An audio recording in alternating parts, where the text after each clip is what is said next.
Hare Krishna everyone, welcome to my channel. तो आज है एकादशी का दिन और मैं आपके साथ अपना दिनचर्या और आज मैंने जो अभिषेक किया उसकी विधि शेयर करूंगी। सबसे पहले स्नान करके हम जप करेंगे, अपना पाठ पूजा कंप्लीट करेंगे।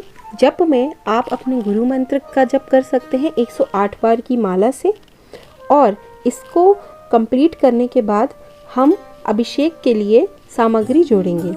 अभिषेक में लगने वाली 5 सामग्री हैं, उनमें से एक है शक्कर।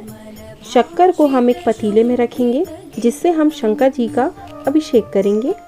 उसके बाद दूध को हम शंकर जी पर चढ़ाएंगे और इसके बाद हम जल डालेंगे। फिर दही से हम शंकर जी के पूरे पिंडी में लेपन करते हैं और उसके बाद जल डालते हैं। फिर घी से भी हम शंकर जी की पिंडी में लेपन करते हैं और शहद को हम शंकर जी को चढ़ाते हैं। और फिर हर बार एक एक सामग्री चढ़ाने के बाद हम उसमें जल डालते हैं। तो यहाँ मैंने जल लिया है और सब पूरी 5 चीज़ें ले ली हैं। घर पर ही हम इसको करते हैं। और स्नान करके सबसे पहले हम अपना पाठ करने के बाद मैं यहाँ शंकर जी का अभिषेक करना चालू करती हूँ। यहाँ मैंने शंकर जी को लिया, ये मेरे शंकर जी हैं, ये पारद शिवलिंग है। मैं इन्हीं को अपने साथ रखती हूँ और इन्हीं की सेवा करती हूँ। ये मेरे शंकर जी हैं। इन्हें हम सबसे पहले ये पतीला लेंगे जिसमें हम बाकी जैसे सामान वगैरह डालेंगे। जैसे अभिषेक होगा तो जो पानी होगा वो उसी में इकट्ठा हो, क्योंकि वो जो जल होता है वो बहुत पवित्र होता है। वो कहीं भी ऐसे किसी के पैर पे गिरना नहीं चाहिए, वो अपमानजनक होता है। तो इसलिए हम उसके लिए पतीला लेंगे ताकि जब अभिषेक पूरा हो जाए तो हम उसके जो जल को जाकर किसी पौधे पे डाल दें ताकि वो जल भी सही रहे और पौधों को भी लाभ हो। तो मैं सबसे पहले जल लूँगी। जल से मैं शंकर जी का अभिषेक स्टार्ट करूँगी। जब आप शंकर जी का अभिषेक करते हैं तो पहली चीज़ होती है जल।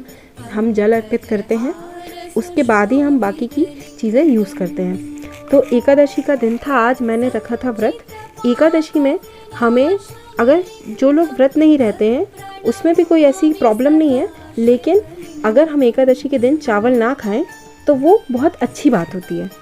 तो यहाँ मैंने अपना अभिषेक चालू कर दिया। सबसे पहले मैंने डाला जल, उसके बाद मैंने दूध से शंकर जी का स्नान कराया और फिर मैंने जल से शंकर जी को फिर से स्नान कराया। और जब हम यहाँ पे दूध या जल चढ़ाते हैं तो हम अपने गुरु मंत्र का यूज़ कर सकते हैं या फिर ओम नमः शिवाय का जाप कर सकते हैं।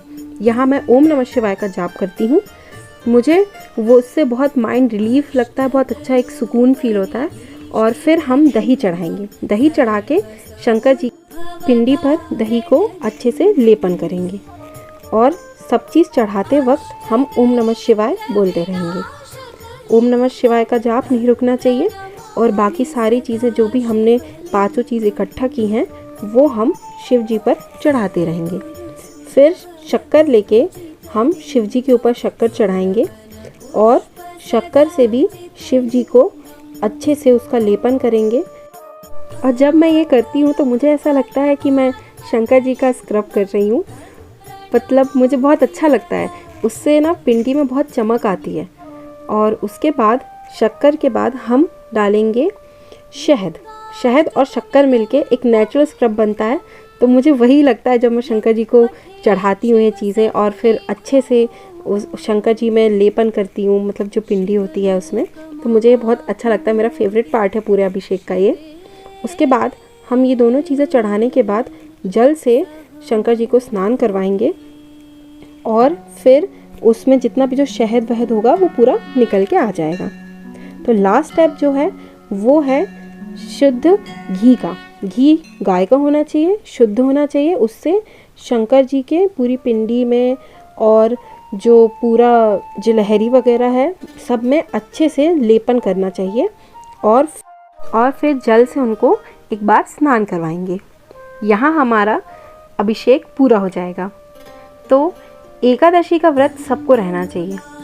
और जो नहीं रह पाते हैं, जैसे सबके पास अपने अपने कारण होते हैं, अगर वो नहीं रह पाते हैं तो उन्हें एक दिन चावल का सेवन नहीं करना चाहिए, चावल का त्याग करना चाहिए। एकादशी के दिन चावल को ना खाने के लिए कहा जाता है। और यहाँ मैं शंकर जी को अच्छे से एक साफ़ कपड़े से, जो कि उन्हीं का वस्त्र मैंने रखा हुआ है कि मैं उसी से उन्हें पूछूंगी, तो उनसे मैं साफ़ कर रही हूँ, क्योंकि घी वगैरह लग जाता है। तो उनको अच्छे से साफ़ करके हम एक उनके स्थान पे रखेंगे। उसके बाद हम शंकर जी को चंदन, अष्टगंध इत्यादि से सजाएंगे। सैगे चावल चढ़ाने के बाद मैं शंकर जी पर पुष्प चढ़ाऊंगी और फिर मैं उनकी आरती करने के लिए एक दिया लूँगी। उसमें बाती लेंगे, घी की बाती लिया है मैंने। आपकी जैसी इच्छा है आप वैसी बाती ले सकते हैं, तेल की या कुछ भी। भगवान जी हमारे हैं, हम उन्हें अपने हिसाब से पूज सकते हैं और इसमें कोई बात नहीं है, सिर्फ अपना मन अच्छा होना चाहिए और इच्छा होनी चाहिए। फिर यहाँ मैं शंकर जी की आरती कर रही हूँ। अभिषेक पूरा होने के बाद हम हमेशा आरती करते हैं और फिर हमारा अभिषेक पूर्ण हो जाता है। यहाँ हम शंकर जी की आरती गा सकते हैं, या अगर हमें कुछ भी नहीं आता हो तो हम ओम नमः शिवाय का जप करके ही भी शंकर जी की आरती कर सकते हैं। अभिषेक और आरती पूरी होने के बाद मैं अपने घर के मंदिर जाती हूँ अपनी मम्मी के साथ, और वहाँ पे भी मैं अभिषेक करती हूँ और शंकर जी पर पूरा अपना अभिषेक के 5 चीज़ें चढ़ा के उन्हें स्नान करा के और फूलों से उन्हें सजाती हूँ और भगवान से प्रार्थना करती हूँ अपने, इसलिए कि हमेशा मैं भगवान को याद करती रहूँ, मैं उन्हें कभी भूलूँ ना, चाहे मेरा समय अच्छा हो या बुरा। और एकादशी का दिन एक ऐसा दिन है जिस दिन हम भगवान को ज़्यादा टाइम देते हैं, इसलिए मुझे ये दिन अच्छा लगता है। क्योंकि कभी इतने बिज़ी हो गए हैं हम लोग आजकल कि हमारे पास समय ही नहीं है भगवान के लिए, लेकिन वो हर एक दिन 5 मिनट 10 मिनट उनके लिए निकालना, वो एक खुशी की चीज़ है। जब भी आप ऐसा करेंगे तो आपको खुद समझ में आएगा कि आप बहुत अंदर से खुशी फील कर रहे हैं। और एकादशी का दिन एक वही दिन है जब मुझे ऐसा फील होता है कि आज का दिन मैंने ये पूरा भगवान को समर्पित किया। तो मैं भगवान से यही प्रार्थना करती हूँ कि ये हमेशा एकादशी के दिन, और हमेशा सिर्फ एकादशी के दिन ही नहीं, हर दिन मैं उन्हें स्मरण करूँ, वो हमेशा मेरे साथ रहें।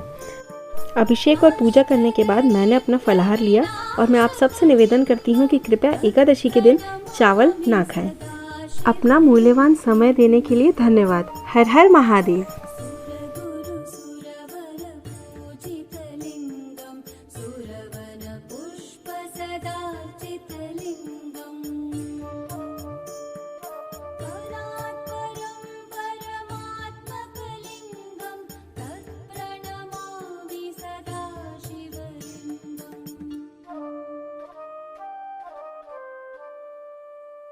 लिंगाष्टकमिदं पुण्यं यः पठेत् शिवसन्निधौ शिवलोकमवाप्नोति